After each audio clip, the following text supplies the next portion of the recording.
Hola familia, no estamos aquí para compartir acerca de la palabra de Dios. Yo soy el Padre Samuel Meléndez Gutiérrez y un gusto estar contigo. Estamos en el día número 292 de la lectura de la palabra de Dios. En este día vamos a compartir del libro de los Macabeos capítulo 11, del libro Eclesiástico capítulo 28 al 29 y el libro de los Proverbios capítulo 23 versículos del 9 al 12. Vamos a preparar nuestra Sagrada Escritura para continuar la lectura de la palabra de Dios. También vamos a preparar nuestro corazón en el nombre del Padre y del Hijo y del Espíritu Santo. Amén. Del libro de los Macabeos capítulo 11. La muerte de Alejandro. El rey de Egipto reunió un ejército numeroso como las arenas del mar y muchos barcos, con la intención de apoderarse del engaño del reino de Alejandro y reaccionarlo al suyo. Fue a Siria en son de paz, y los habitantes de las ciudades abrieron a sus puertas y salieron al encuentro. Así le habría mandado el rey Alejandro, pues Ptolomeo era su secuero. Cuando entraba en la ciudad, Ptolomeo ponía en ella guarniciones. Al entrar en Asdod, le enseñaron el templo de Dagón incendiado, Asdod y a su alrededor destruidos, los cadáveres abandonados y los restos calcinados de lo que habían caído en la guerra al borde de los caminos. Contaron al rey lo que había hecho Jonatán para que mostrara su desaprobación, pero el rey callaba. Jonatán salió a Jafá a recibir al rey con gran pompa. Se saludaron y pasaron ahí la noche. Jonatán acompañó al rey hasta el río Eleuterio y luego regresó a Jerusalén.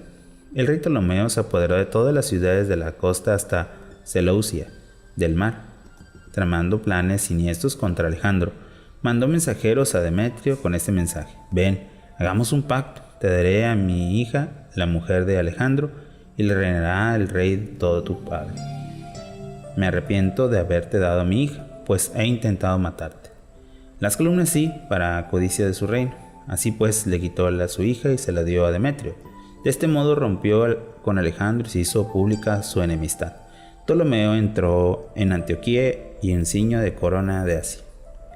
Se ponían sobre su cabeza dos coronas, la de Egipto y la de Asia.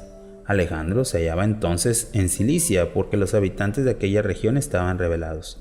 Cuando se enteró de lo que había sucedido, se dirigió contra Ptolomeo para atacarlo. Ptolomeo le salió al encuentro con gran ejército y lo obligó a huir. Alejandro huyó a Arabia en busca de refugio, mientras Ptolomeo quedaba como un vencedor. El árabe Sabdiel cortó la cabeza de Alejandro y se la envió a Ptolomeo. 3 días después murió Ptolomeo y la guarnición se había puesto en la plaza fuerte. Fueron asesinados por sus habitantes. Demetrio comenzó a reinar en el año 177. Concesiones de Demetrio II a Jonatán. Para entonces Jonatán reunió a los judíos para atacar la ciudadela fortaleza de Jerusalén y se dirigió contra ella con muchas máquinas de guerra. Algunos malvados enemigos de sus propias naciones anunciaron al rey que Jonatán tenía sitiada la ciudadela. El rey, al saber esto, se indignó. Fue a Tolemaida y escribió a Jonatán para que se decidiera al ataque y viniera rápidamente a Ptolemaida y hablar con él. Recibió el mensaje y Jonatán mandó continuar el ataque. Se rodeó de algunos ancianos de Israel y de sacerdotes, y él mismo enfrentó el peligro.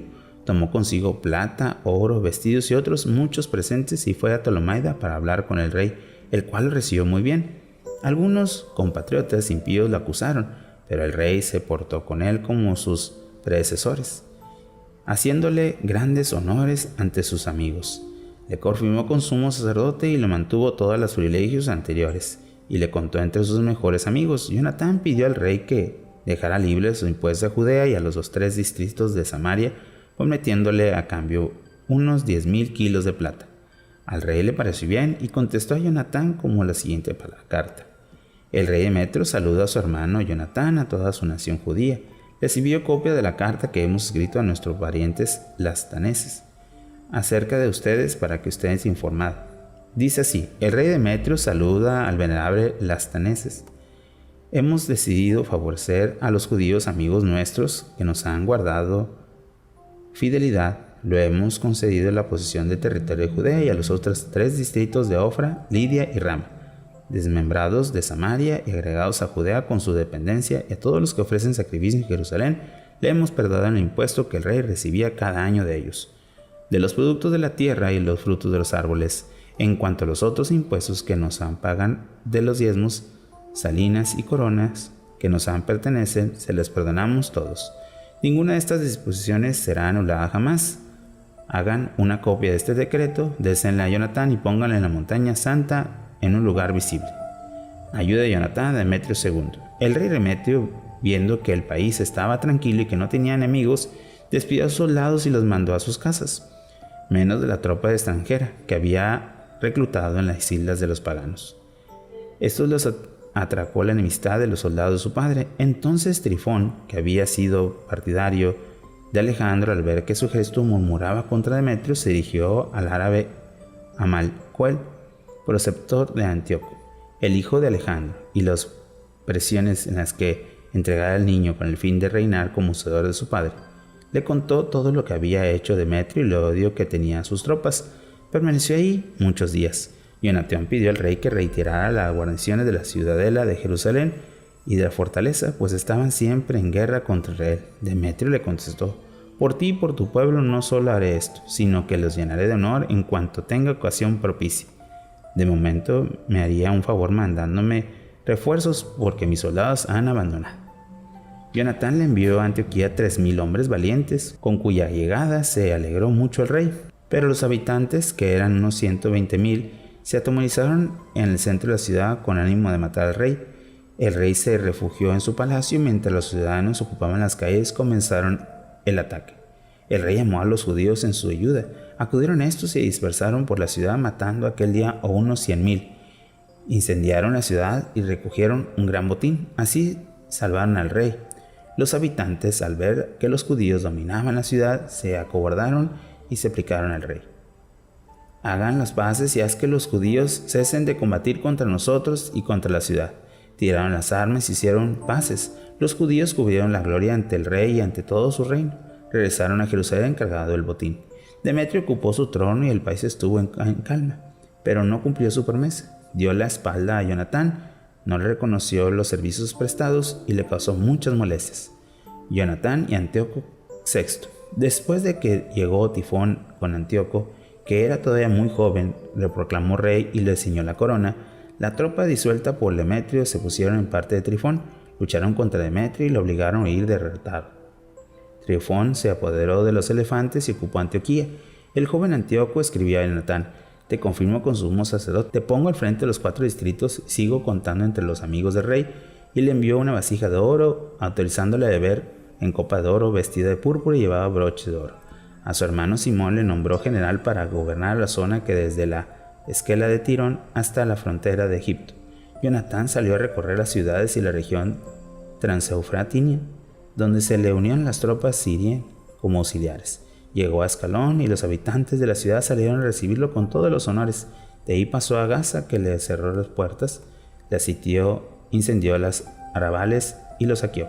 Entonces los habitantes de Gaza le pidieron la paz y a Jonatán se le concedió, pero tomó como rehenes a los hijos de los jefes y los mandó a Jerusalén. Atravesó la región y llegó a Damasco. Jonatán se enteró de que los generales de Demetrio habían llegado a Cades de Galilea con muchos soldados para impedirle continuar su operación, y le salió al paso dejando en Judea a su hermano Simón. Simón atacó Bet-sur, combatió contra ella y le cercó durante muchos días hasta que le pidieron paz. Él les concedió la paz, pero el hecho de ahí se apoderó de la ciudad y dejó una guarnición en ella. Jonatán con su ejército acampó junto al lago de Genezaret y partió muy de mañana hasta la llanura de Jazor. El ejército enemigo salió a su encuentro y mientras el grueso del ejército avanzaba de frente, había preparado una emboscada en la montaña. Cuando los emboscadas salieron a su escondrijo, se entablaron en combate. Los soldados de Jonatán huyeron todos, y excepto los Matatías, hijo de Absalón, y Judas, hijo de Calfi, capitanes del ejército. Jonatán entonces se rasgó las vestiduras y se echó tierra en la cabeza y oró. Regresó luego al combate, derrotó a los enemigos y hizo huir. Al ver esto, los soldados de Jonatán había huido, regresaron junto a él y con él persiguieron al enemigo hasta Cades, donde acamparon. Aquel día el enemigo perdió 3,000 hombres y Jonatán regresó a Jerusalén. Palabra de Dios. Te alabamos, Señor. Hemos escuchado este capítulo 11 de Macabeos, donde sigue la historia acerca de Jonatán y de todos los triunfos y sobre todo los acuerdos que está teniendo. Pensemos, ¿cómo es que Dios se hace presente en nuestra vida y cómo va haciendo estos acuerdos? Meditemos un poco la palabra de Dios.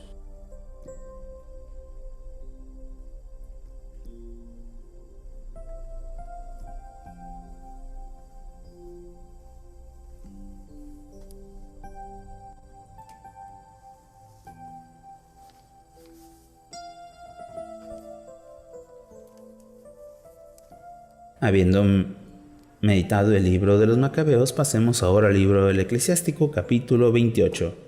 Del vengativo se vengará el Señor, de sus pecados llevará cuenta exacta. Perdona a tu enemigo la ofensa, y cuando reces será perdonado tu pecado. El que alimenta rencor contra otro, ¿cómo puede pedir al Señor lo sane? Si un hombre no compadece de su semejante, ¿cómo se atreve a suplicar por sus culpas? Si un simple mortal y guarda rencor, ¿quién le va a perdonar sus pecados? Acuérdate de tu fin y deja de odiar. Acuérdate de la corrupción y de la muerte y sé fiel a los mandamientos. Acuérdate de los mandamientos y no guardes rencor a tu prójimo. Acuérdate de la alianza del Altísimo y para eso el alto de las ofensas. Las discusiones. Aparte de las discusiones evitarás el pecado, porque el hombre iracundo atiza las discusiones. El pecador siembra discordia entre los amigos, entre los que viven en paz lanza la calumnia. Según el combustible, así arde el fuego. Cuando más violenta, más se propaga la discusión. Según la fuerza del hombre, así es su enojo. Cuando el mayor es su riqueza, más se enciende su ira. Discordia repentina enciende el fuego. Discusión precipitada contra correr. Si sopla una brasa, se enciende. Si escupe sobre ella, se apaga. Y ambas cosas salen de la boca. Las malas lenguas. Maldice al chismoso y al mentiroso, porque es la ruina de muchos que viven en paz. La lengua calumniadora hizo tambalearse a muchos y los dispersó de naciones en nación. Ha destruido ciudades fuertes y derribado casas de príncipes. La lengua calumniadora ha provocado el repudio de esposas ejemplares y las ha privado de frutos de sus trabajos. Quien da oído a calumniar no tendrá reposo ni vivirá nunca en paz. Un golpe de látigo produce moretones, en golpe de lengua rompe los huesos. Muchos han caído por la espalda, pero muchos más han perecido por la lengua. Dichoso quien está protegido de ella y no está expuesto al furor, el que no ha soportado su yugo ni se ha visto preso en sus cadenas, porque suyo es el yugo de hierro y sus cadenas de bronce. Terrible la muerte que ocasiona, es preferible el abismo en la lengua así, pero no tiene poder sobre el piadoso ni se quema ella en su llama. Sus víctimas son las que abandonan el Señor, en ellas y arderá sin apagarse. La iniciativa entre ellos como a león, como pantera la desgarrará. Procura rodear tu propiedad de espinos y guardar bien tu plata y tu oro. Hazte balanzas y pesos para tus palabras. Pon a tu palabra puerta y cerrojo. Que tu lengua no te haga dar un mal paso. No sé qué cagas ante él que te has hecho. Capítulo 29. El préstamos. El que practica la misericordia presta a su prójimo, el que acude con su ayuda cumple los mandamientos. Presta a tu prójimo cuando te encuentre en apuro y devuelve lo prestado en el tiempo convenido. Mantén tu palabra, sé leal con él y en todo momento encontrará lo que necesitas. Muchos crean dueño de los préstamos y ponen aprietos a quien le ayuda. Antes de recibir, besa la mano del que presta y habla de su riqueza humildemente, pero a la hora de devolver da largas, responde con evasivas y echan la culpa a las circunstancias. A fuerza de insistir recibirá pena de mitad y puede darse por bien servido, pero en muchos casos perderá su dinero y habrá ganado inútilmente el enemigo, que le devolverá maldiciones e insultos en vez de honrar, le devolverá desprecio. Por eso muchos se niegan a prestar, no por maldad, sino por miedo a quedar despojados sin motivo. Con el humilde, en cambio, sé generoso y no hagas esperar para dar tu limosna. Obedece el mandato y ayuda al pobre, y se pasa necesidad la despedidas como las manos vacías. Por un hermano y un amigo puedes perder dinero, no te correas bajo una piedra y la pierdas. Emplea tu riqueza según los preceptos del Altísimo y te darán más provecho que el oro. Encierra en tus graneros tus limosnas, ella te librará de toda desgracia. Mejor que un fuerte escudo y una pasada lanza combatirá para ti contra el enemigo. Finanzas. El hombre buen fía a su prójimo, pero el que no tiene vergüenza la abandona. No olvides de favor de tu fiador, pues has puesto su vida por ti. El pecador malgasta los bienes del fiador y el ingrato olvida a quien la ha salvado. La fianza ha perdido a mucha gente acomodada y lo ha zarandeado como las olas del mar. Ha mandado el destierro a poderosos que anduvieran errantes por naciones extrañas, y el malvado se lanza a fiar, a buscar lucros, arruina en pleito. Socorre al prójimo según las posibilidades, pero ten cuidado de no arruinarte. Pobre, pero independiente. La esencia para vivir es agua, pan, vestido y casa para habitar. Más vale vida de pobre que una choza, que banquete espléndido en casa ajena. Conténtate con lo que tengas, poco o mucho, y tus vecinos no te tratarán como un extraño. Penosa vida el que le da va de casa en casa, pero no abre la boca donde vivas como extranjero. Darás hospedaje y vida a la gente desagradecida, y encima entre las que oír palabras hirientes. Ven extranjero, prepara la mesa, si tiene algo a mano, dame de comer. Vete, extranjero, deja el puesto a otro más importante. Viene mi hermano a verme y necesito la casa. Duras frases estas para un hombre prudente, pero le reproche la hospitalidad y le echa en cara de deuda. Palabra de Dios. Te alabamos, Señor. Hemos escuchado este capítulo 28 y 29 del Eclesiástico, y sobre todo nos muestra qué necesitamos tener siempre en nuestra vida y sobre todo en nuestra dirección de nuestro comportar. Meditemos un poco la palabra de Dios.